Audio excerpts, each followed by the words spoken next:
Haxi Mears-Belkin is also with us here today. She's doing the international papers. You're going to start off with Syria, aren't you, Haxi? Syrian regime backed by Russia, ramping up its attack really over the weekend on the city of Aleppo. One picture has really come to define the destruction, if you like, of the last few days. Absolutely. Let's start with the front page of Lebanese paper L'Orient Le Jour. The caption under this picture of a lone figure amidst the utter devastation reads, "What is Russia doing in Aleppo?" The paper also draws a parallel between Russia's siege of the Chechen capital Grozny in 1999 and what they're doing now in Aleppo. In 2003, the UN said that Grozny was the most destroyed city on earth. So this paper is suggesting that Aleppo is the new Grozny, once again at the hands of Russia. Now, you found a piece in the Times documenting the diplomatic fallout of the latest waves of attacks. This article uses that same scene to illustrate what the paper calls a final ground offensive to capture Aleppo.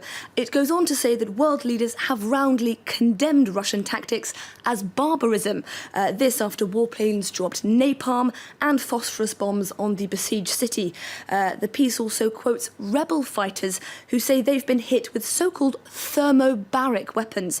It's a sort of giant flamethrower that was also used to devastating effect during the siege of Grozny. Now, that comparison between Aleppo and the Chechen capital is becoming increasingly prevalent. Now, of course, the UN did convene an emergency session, didn't it, on Sunday in the wake of this offensive? It did.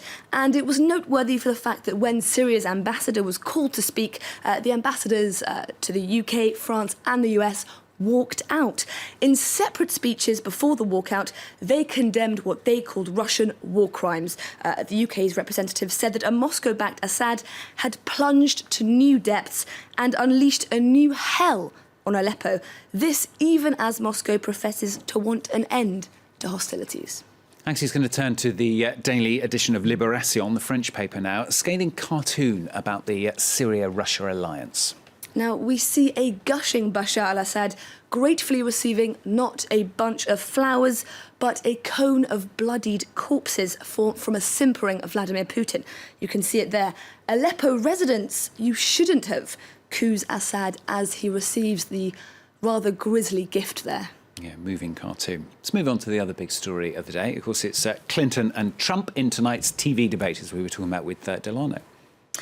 The stage is set for Clinton and Trump to clash, reads this headline of the Wall Street Journal. It's a political spectacle that, as we've just discussed, is expected to draw in some 100 million viewers. And the scene, as you can see here, is really, you can't quite see it here, but there's a picture of the set, of the TV set, in full swing in preparation for tonight's debate. Okay. Now, yesterday, the New York Times published an editorial entitled Hillary Clinton for President. Today comes the hotly anticipated follow-up, why Donald Trump should not be president. The piece outlines that from the moment Trump began his campaign with fear-mongering about Mexican rapists flooding through the southern border, his views were matters of dangerous impulse and cynical pandering. The editorial also seizes on his policy shape-shifting. Trump has made 117 distinct policy shifts on 20 major issues since his campaign began, according to this article. I bet they had fun counting them all. The International New York Times, that's got an article setting out what it feels are two key issues in this campaign, race and gender. So these are the two issues, quote, convulsing the nation. Clinton spent much of last week pressuring police to release footage of an officer's shooting of a black man in Charlotte. Trump, meanwhile, has been emphatically endorsing the stop and frisk policing tactic that so many African Americans hate. He won the nomination largely due to the fact that he appealed to the resentments of white voters, argues this piece, while Clinton is positing herself as the defender of minority rights. And going back briefly to that story out of Charlotte for a second, there's an impressive selection of photographs of people demonstrating against police discrimination against the black community from that city, published in the Daily Beast today. You can see, if you go to the website, pictures of people holding up banners demanding release of that police footage that was in fact released on Saturday. It's a reminder that the debate surrounding US race relations is by no means merely theoretical. Going to end with something from the UK now for you. A series of bear baiting pits have been listed as historic monuments, apparently. So this is music to the ears of historians and archaeologists, less so to the ears of London property developers.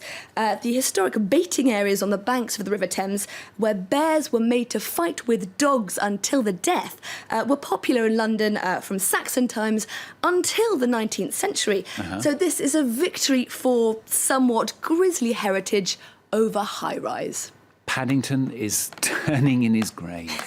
Very sad. Bear pits to be safe. Thank you very much, Haxi Mears-Belkin, with the papers there for you, and Delano beforehand with the business as well.